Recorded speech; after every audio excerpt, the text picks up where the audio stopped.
Champion Sumit আনজিল পুরুষের javelin throw F64 বিভাগে নিজেরই বিশ্ব রেকর্ড ভেঙে নতুন ইতিহাস গড়ছেন।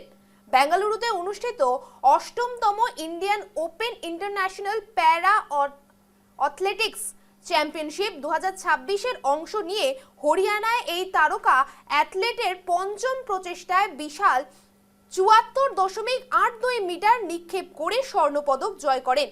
এই অসাধারণ সাফল্যের মাধ্যমে তিনি তার দুর্দান্ত ক্যারিয়ারের সপ্তমবারের মতন বিশ্ব রেকর্ড ভাঙলেন। এর আগে তার বিশ্ব রেকর্ড ছিল 73.29 মিটার, যা তিনি 2022 সালের হাংজৌ এশিয়ান প্যারা গেমসে গড়েছিলেন। অ্যান্ডলির চতুর্থ থ্রো 70.30 মিটার নিক্ষেপ করে নিজের ছন্দ খুঁজে পান। এরপরই পঞ্চম প্রচেষ্টায় বিশ্ব রেকর্ড গড়ার দূরত্ব অর্জন করেন।